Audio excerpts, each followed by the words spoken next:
18वीं लोकसभा के लिए वोटिंग शुरू हो गई है। जागरण न्यू मीडिया मतदाताओं को जागरूक करने के लिए मेरा पावर वोट नॉलेज सीरीज शुरू कर रहा है। मैं हूं स्मृति रस्तोगी। जागरण प्राइम टीम की इस खास पेशकश में हमारे जीवन से जुड़े 5 बुनियादी विषयों सेहत, शिक्षा, इकोनॉमी, इंफ्रास्ट्रक्चर और सुरक्षा पर चर्चा की जाएगी। इसमें हम डेटा और रिसर्च के जरिए आजादी से अब तक इन क्षेत्रों की विकास यात्रा बताएंगे। साथ ही विशेषज्ञों के साथ मिलकर भविष्य की चुनौतियां समझेंगे और उनका समाधान भी तलाशने का प्रयास करेंगे। इस पेशकश का मकसद आपको एम्पावर करना है ताकि आप मतदान करते समय सही फैसला ले सकें। इस नॉलेज सीरीज में आज हम बात करेंगे इकोनॉमी की और स्टूडियो में मेरे साथ हैं एक खास मेहमान doctor Manoranjan Sharma, chief economist at Infomerics ratings and former chief economist at Canara bank. आपका बहुत बहुत स्वागत है। धन्यवाद मैडम। और हमारे साथ ऑनलाइन भी एक मेहमान जुड़े हैं, doctor Avanindra Nath Thakur, professor of economics eight Jindal school of government and public policy, OP Jindal global university, और इनका स्पेशलाइजेशन है development economics, economic policies, labour economics और एग्रीकल्चरल इकोनॉमिक्स में। आप दोनों ही मेहमानों का बहुत बहुत स्वागत है और हम शुरुआत करेंगे महिलाओं के विषय से। बीते कुछ दशकों में महिला सशक्तिकरण यानी विमेन एम्पावरमेंट पर फोकस बढ़ा है।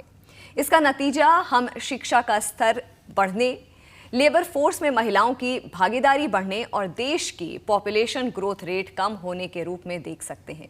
इस सुधार के बावजूद यूएनडीपी के जेंडर इनइक्वालिटी इंडेक्स में भारत 193 देशों में 108वें पायदान पर है। आधी आबादी होने पर भी देश की इकोनॉमी में उनका योगदान सिर्फ 18% है। बड़ी संख्या में महिलाएं अनपेड वर्क करती हैं। शुरुआत यहीं से करते हैं डॉक्टर मनोरंजन। आज़ादी से अब तक महिलाओं की जो आर्थिक स्थिति में बदलाव आया है उसको आप कैसे देखते हैं? धन्यवाद स्मृति जी। मेरा मानना है कि बहुत अच्छे बदलाव हुए हैं, लेकिन मंजिल अभी अधूरी है। अगर इसको आप उचित ऐतिहासिक और तुलनात्मक परिवेश में देखेंगी तो पाएंगी पारंपरिक रूप से हम हिंदुस्तान में महिलाओं की स्थिति बहुत अच्छी थी। हमारा ये भी मानना था यत्र नार्यस्तु रमन्ते, जहाँ नारियों की पूजा होती, स्तुति होती, उसमें भगवान। लेकिन अंग्रेज़ों के शासन के दौरान कुछ इसमें विकृतियाँ आईं और महिलाओं को उचित अपना स्थान नहीं मिला। उसके अलावा कई क्षेत्रों में हमने ये भी पाया है कि महिलाओं के विरुद्ध कुछ तरह का भेदभाव हुआ। भारत जब से आज़ाद हुआ, संविधान हमने एक नई संविधान को अडॉप्ट किया, तो उसके बाद से दो तरह की बातें होती, डी जूरे और डी फैक्टो इक्वालिटी की। तो कौन संविधान ने हमको महिलाओं को डी जूरे इक्वालिटी, पारंपरिक रूप से संवैधानिक रूप से सब तरह की समानता दी, लेकिन वास्तविक रूप से ऐसा नहीं हो पाया। और महिलाओं के साथ एक समस्या है कि उनको परिवार की भी ज़रूरतों का ख्याल रखना पड़ता है। इन सब चीज़ों से वो अपने करियर में, अपने प्रोफेशनल ग्रोथ में उचित ध्यान नहीं दे पाई। अब यहाँ से बाहर जाने का रास्ता, विकास का जो रास्ता है, उसमें कई तरह के विस्तृत कदम होने चाहिए। महिला सशक्तिकरण, महिलाओं की शिक्षा, अप स्किलिंग और री स्किलिंग, उनके स्वास्थ्य, वेलबींग पे, आय के सृजन के अनेक स्रोतों पे, और जैसा कि आपने चर्चा की labour force participation, women labour force participation अभी भी काफ़ी कम है। और लेकिन इसमें अच्छी बात यह है कि लगातार वृद्धि हो रही है। अगर मैं आपको आंकड़े दूं वित्तीय वर्ष 20 से 22 तक में, तो वित्तीय वर्ष 20 में ये लेबर फोर्स पार्टिसिपेशन महिलाओं का 30% था, जो 21 में बढ़ के 32.5 और फिर 22 में 32.8 हो गया। मंजिल अभी बहुत दूर है, और लेकिन मेरा मानना है इसमें वांछित सफलता मिल रही है, लेकिन अभी और बहुत सारा काम बाकी है। अवनींद्र जी, मैं आप पर आऊँगी। नेशनल फैमिली हेल्थ सर्वे की अगर बात करें तो उसके अनुसार जो महिलाएं हैं वो 48% हैं, 48% देश में, जिनमें जीडीपी में जो उनका कंट्रीब्यूशन जिन महिलाओं का है वो मात्र 18% है। सबसे पहली बात, इसका प्रमुख कारण क्या है और इसको कैसे, उनका कंट्रीब्यूशन जीडीपी में कैसे बढ़ाया जा सकता है? 18% जो प्रेजेंटली है उसको कैसे और एनहांस किया जा सकता है? देखिए, मुझे लगता है ये बहुत इम्पोर्टेंट सवाल है। कई रिसर्चर भी इसका समाधान देख रहे हैं। मुझे लगता है कई सारी चीज़ें जरूरी है। पहली चीज़ें ये है कि अगर हम देखें, आज भी जो हमारा समाज है वो पुरुष प्रधानता से बाहर पूरी तरह नहीं निकल पाया है। मुझे लगता है कि पहली बात जो ये है, तो घर के अंदर की जो जिम्मेदारियां हैं, बच्चे या बूढ़ों का जो देखभाल है, मुझे लगता है ज्यादातर इसकी जिम्मेदारी आज भी भारत में औरतों के माथे पर है, और ये शेयरिंग नहीं है, मतलब दोनों जेंडर आपस में वो शेयर नहीं करते हैं। तो होता क्या है कि अगर कोई भी महिलाएं बाहर जाती हैं, नौकरी करती हैं, तो उनके ऊपर डबल बोझ, हम लोग कहते हैं डबल बोझ की शिकार होती है। तो वो एक बड़ी बात है जिसके कारण काफी हद तक महिलाएं नौकरी करने से झिझकती भी हैं। जी। और दूसरी बात मुझे लगता है कि अभी भी अगर आप देखेंगे वर्किंग इन्वायरमेंट, जो कंपनी में जिस तरह के जॉब होते हैं या बाहर जिस तरह के जॉब है, वो बहुत वुमेन फ्रेंडली नहीं है। चाहे वो जो इन्वायरमेंट है, वर्किंग इन्वायरमेंट है, मुझे लगता है उसमें भी काफी सुधार की जरूरत है। उसके कारण भी चीजें डिफिकल्ट है। और ट्रांसपोर्टेशन, मुझे लगता है कि जो अभी भी जो इंडिया में, अगर आप वेस्टर्न कंट्री की तुलना करें, तो भारत में अभी भी जो ट्रांसपोर्टेशन सिस्टम है, जो ट्रैवल करके जाती हैं आती हैं, वो भी बहुत औरत के लिए बहुत फ्रेंडली नहीं है, चैलेंजिंग रहता है वो एक।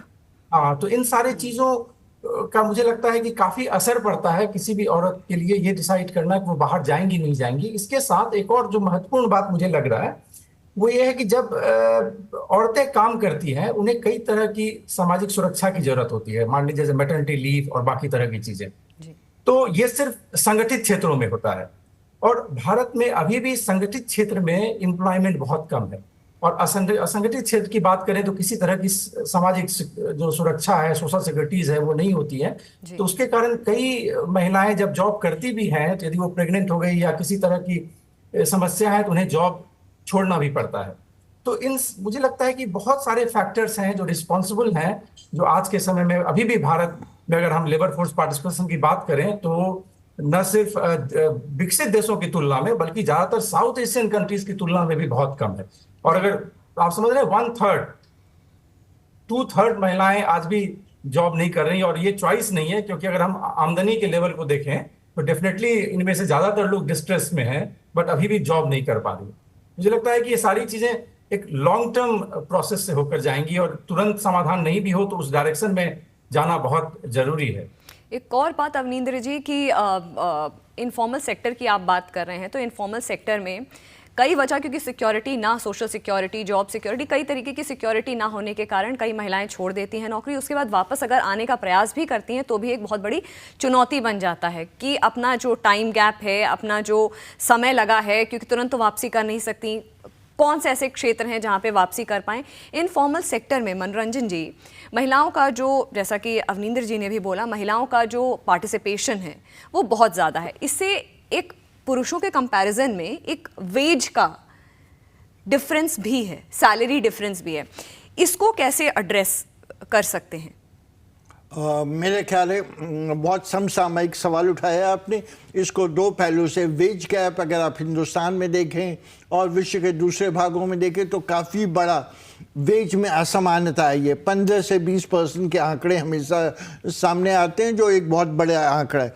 उसके बाद हिंदुस्तान में, चूँकि एक अभी भी कुछ मायनों में कृषि प्रधान देश है, तो आप देखेंगे महिलाओं की जो मलकियत है कृषि भूमि के ऊपर, वो पुरुषों के मुकाबले में सिर्फ 15% है।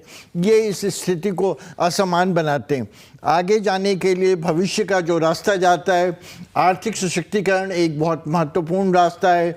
महिलाओं को मार्केट्स में प्रवेश मिल सके, अपने जीवन पे, समय में, अपने शरीर पे पूरी तरह से कंट्रोल हो, उनकी आवाज़ को तेज़ी से बुलंद किया जाए, और जो आर्थिक फैसले लिए हैं जा रहे हैं उसमें उनके पास ये चॉइस की स्थिति हो, ये विकल्प हो कि जैसा वो उचित समझती हैं वैसे अगर सही चुनाव कर सकें, सही विकल्प ले सकें, तो मेरा मानना है इससे स्थिति में अवश्य कुछ अच्छा सुधार आएगा। अवनींद्र जी, आप भी कुछ ऐड करना चाहते हैं? जी, मुझे लगता है कि शुरुआत बहुत शुरू से करने की जरूरत है, क्योंकि अगर आप औरत और पुरुषों की तुलना करें तो क्यों कम है, क्योंकि कहीं ना कहीं बार्गेनिंग पावर औरतों की कम है। उसका मेन कारण है कि जिस तरह का सप्लाई है, जिस तरह के लोग काम करना चाह रहे हैं, मान लीजिए वहां पर उनको उस तरह के जॉब नहीं मिल रहे हैं।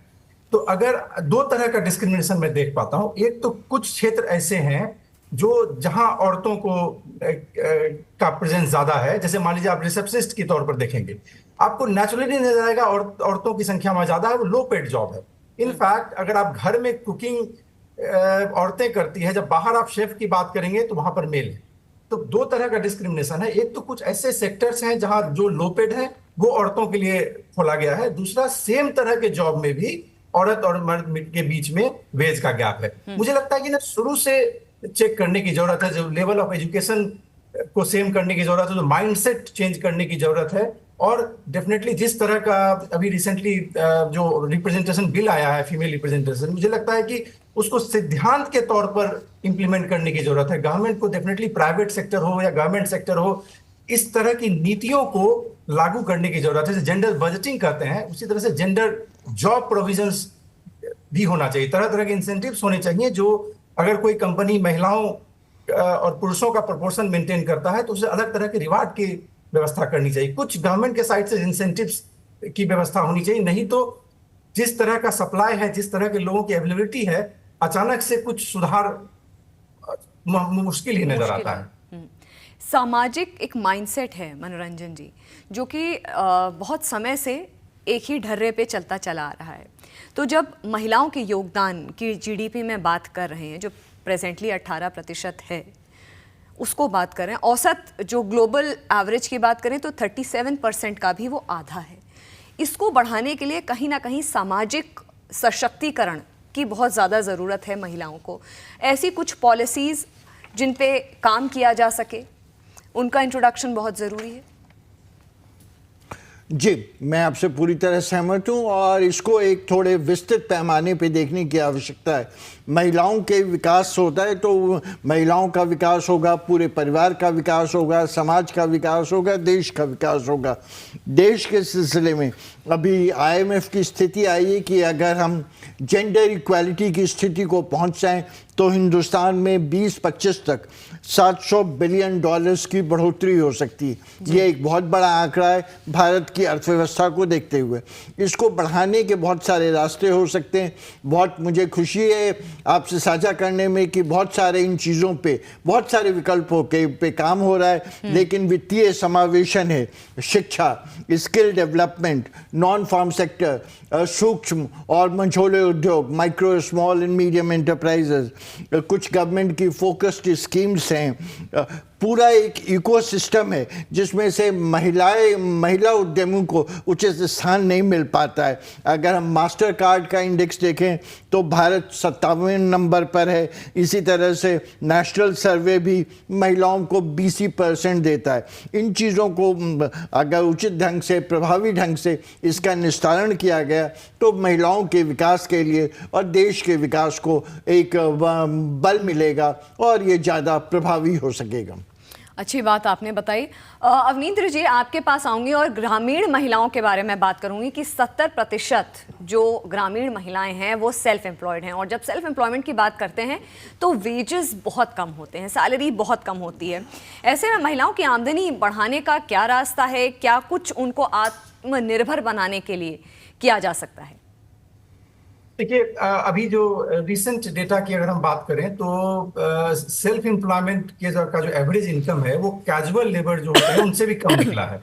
तो कहीं ना कहीं मुझे लगता है कि ये सेल्फ एम्प्लॉयमेंट में जो रुझान है ये चॉइस के साथ नहीं है, ये बल्कि कंपल्सन के साथ है। तो मुझे लगता है सबसे बड़ा लिमिटेशन वो है कि लोगों को संगठित क्षेत्रों में जॉब नहीं मिल रहा है, या अच्छी नौकरियों के अभाव में और अलग तरह के सिचुएशंस में वो लोग मजबूर हैं कि वो इस तरह के सेल्फ एम्प्लॉयमेंट में अटैच्ड है। तो अगर सेल्फ एम्प्लॉयमेंट एक बचने का तरीका है, एक सर्वाइवल स्ट्रेटजी है, तो हम बहुत कुछ उसे उम्मीद नहीं कर सकते, क्योंकि वो स्किल बेस्ड नहीं है, वो आप इच्छा के अनुसार नहीं आते हैं, आप अपने कैपेसिटी के अनुसार नहीं आते हैं, मजबूरी में आते हैं। ये मेरी पहली बात है। दूसरी बात यह है कि जो सेल्फ एम्प्लॉयमेंट है, मुझे लगता है कि एक तो ओवरबर्डन है, क्योंकि अगर हम जीडीपी की बात करें या ग्रामीण क्षेत्र से 15% मुश्किल से एग्रीकल्चर या लाइट सेक्टर से जीडीपी में आ रहा है, जबकि आधे लोग, हिंदुस्तान के आधे वर्कफोर्स वहां पर हैं। तो एक बात तो है ओवर क्राउडेड है, ओवर बर्डन है। तो जो पहली बात मुझे लगती है कि वो ओवर बर्डन जो इकोनॉमी है उससे लोगों को बाहर निकालने की जरूरत है। जब तक हम एक सब्सटैंशियल नंबर ऑफ लोगों को, चाहे वो महिलाएं हों पुरुष हों, गांव से निकालकर अलग तरह के संगठित क्षेत्रों में मैन्युफैक्चरिंग लेवल पे या अलग अलग अच्छे सर्विस में नहीं लेके जाते हैं, तो बहुत कुछ सुधार की संभावना कम है। और दूसरी बात मुझे ये लगता है कि जब आप सेल्फ एम्प्लॉयमेंट की बात करते हैं, सेल्फ एम्प्लॉयमेंट बहुत सेंसिटिव होता है लोकल डिमांड पे। आप कुछ भी बना लेंगे, जरूरी नहीं है वो चीजें बिक जाएंगी। उसके लिए गांव में आमदनी का स्तर या परचेजिंग पावर जिसे हम कहते हैं, क्रय शक्ति, उसका ज्यादा होना बहुत जरूरी है। और मुझे लगता है कि अभी की जो हालत है गांव की, इतनी क्रय शक्ति नहीं है वो इतने ज्यादा सेल्फ एम्प्लॉयमेंट यूनिट्स को सस्टेन कर सके। और दूसरा है ऑफ कोर्स लिंकेज। जब आप कम करते हैं नंबर को, सेल्फ एम्प्लॉयड के नंबर को, तब आप क्रेडिट प्रोविजंस की बात करते हैं, तब आप कोऑपरेटिव की बात करते हैं, तब आप उनके लिंकेज बड़े फैक्ट्रीज या डिफरेंट काइंड ऑफ सिस्टम के साथ करते हैं। लेकिन मुझे लगता है कि अभी जो पहली आवश्यकता है वो है उसको सस्टेनेबल बनाना। एक हम लोग इकोनॉमिक्स में कहते हैं स्ट्रक्चरल ट्रांसफॉर्मेशन। आप शिफ्ट कर रहे हैं एग्रीकल्चर से इंडस्ट्रीज और अच्छे क्वालिटी जॉब पे, मुझे लगता है वो अभी प्रायोरिटी की जरूरत है। बहुत अच्छी बात अवनींद्र जी आपने बोली है, मतलब बहुत प्रेसिंग एरियाज हैं जो आपने मेरे सवाल पे कवर किए हैं सारे। मनोरंजन जी, आपसे भी मैं पूछूंगी कि ग्रामीण महिलाओं को और सशक्त बनाने में कितना अभी और काम करना चाहिए, और क्या क्या ऐसी चीज़ें हैं जिन पर काम करके हम वो जो डेटा है या जो हमारा जो उद्देश्य है उसको हम अचीव कर लें। बहुत अच्छी बात इन्होंने बोली कि सस्टेनेबिलिटी लानी पड़ेगी, और सिर्फ सर्वाइवल इंस्टिंक्ट्स पे ये सेक्टर बहुत ज़्यादा देर तक, ग्रामीण महिलाएं जो 70% हैं, बहुत ज़्यादा समय तक सस्टेन नहीं कर पाएंगी, ना ही गांव सस्टेन कर पाएगा। बहुत अहम सवाल है। कई रास्ते हैं इसके, जैसे कि विगत 30 साल में माइक्रो क्रेडिट के क्षेत्र में गांव में कम अर्ध विकसित क्षेत्रों में एक तरह की साइलेंट रिवोल्यूशन, एक तरह की क्रांति आई है। इतने परिणाम हुए हैं, उसके इतने अधिक आयाम हैं। उसी तरह से माइक्रो स्मॉल मीडियम एंटरप्राइजेस जो एम्प्लॉयमेंट इंटेंसिव है, उसमें महिलाओं की भागीदारी बहुत ज़्यादा है। बैंकों से कुछ अधिक ऋण भी मिल सकते हैं।